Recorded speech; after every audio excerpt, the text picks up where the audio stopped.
جو شخص عید الفطر اور عید الاضحیٰ کی شب کو قیام کرے اس کو کیا اجر ملتا ہے؟ امام ابن ماجہ حدیث نمبر 1782 ہے۔ ابو امامہ رضی اللہ تعالیٰ عنہ سے روایت کرتے ہیں، نبی کریم علیہ السلام نے فرمایا من قام لیلۃ العیدین، جو شخص دو عیدوں یعنی عید الفطر اور عید الاضحیٰ کی رات کو قیام کرے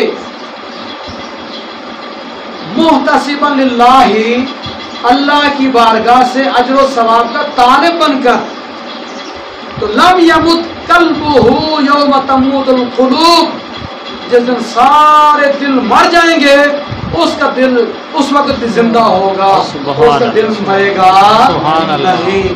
یہ فضیلت ہے عید الفطر کی رات اور عید الاضحیٰ کی رات کو قیام کرنے کی۔